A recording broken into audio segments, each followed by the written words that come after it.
a spiking fever, an enraged lover with a gun. For the time being, no one needed saving. Yet, for a medic whose job was to save people, that meant there was nothing to do. He shifted his stance, grimacing a little. His dress shoes pinched. All personnel present wore dress uniform today because the president was on the premises to visit ailing soldiers and spread holiday cheer. Of course, only a lucky few actually saw the commander-in-chief when he visited. His rounds were carefully orchestrated by the powers that be, and his entourage of Secret Service agents and the official press corps kept him walled off from ordinary people.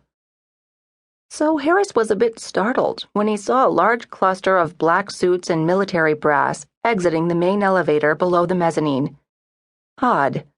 The usual route for official visits encompassed Ward 57, where so many wounded veterans lay. Today, it seemed the tour would include the in-processing unit, which had recently undergone renovations courtesy of a generous party donor. The visitors flowed along a spotless corridor. Instinctively, Harris stiffened his spine and prepared to snap to, not that anyone would notice whether or not he did. Old habits died hard. He let himself relax a little. From his glassed-in vantage point, he craned his neck for a glimpse of the world leader, but saw only the press and bustle of the entourage, led by the sergeant major of the army. A moment later, a civilian administrator greeted everyone with a wide smile. She looked as gracious and welcoming as a Georgetown hostess. Apparently, her domain was on the itinerary, and she appeared eager to point out its excellence. Harris knew that her name was Darnell Jefferson, and that she had worked here for a quarter of a century. She was fond of telling that to anyone who would listen. Looking at her, you'd never guess what the regulars here knew, that like many civilian administrators, she tended to spend her entire day being a pain in the ass to all personnel and creating a mountain of paperwork to justify her own existence. Still, she looked cheerful and efficient in a Christmas red dress with the requisite yellow ribbon pinned to her bosom, and the wattage of her smile increased as the impossible occurred. The president separated from the pack and stepped forward for a photo op.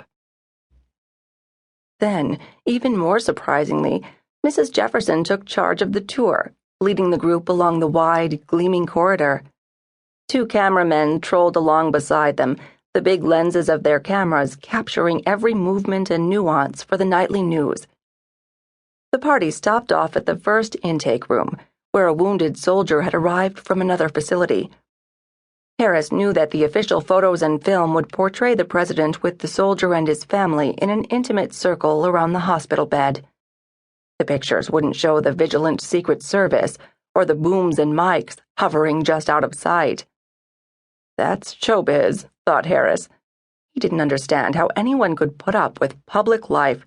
To have everyone's scrutiny on you was a peculiar sort of torture as far as he was concerned. The entourage was on the move again, down the scrubbed hallway toward the Talbot Lounge, one of the newly renovated waiting areas, where a 12-foot noble fir stood, decked in splendor by one of D.C.'s finest florists. They stopped for more photos. Harris could see flashes going off, but he'd lost sight of the president. Elsewhere in the same wing, the recently delivered patient lay in an intake room, flanked on two sides by wire-embedded glass walls. The transport crew had gone to the main desk to fill out their report, and no hospital personnel had arrived yet to in-process the newcomer. The staff members on duty were probably just like Harris, slacking off as they tried to get a look at the president. The patient lay alone, no family member or friend standing by to comfort him in this strange new world. Some people just didn't have anybody. Harris himself might be a prime example of that, if not for Schroeder. He and Sam Schroeder had been best friends for years, since meeting in a battle zone in Konar Province, Afghanistan. Sam and his family made up all that was important to Harris, and he told himself it was enough. He took the stairs down to the main level, hoping to get a look at the president's face. He didn't know why.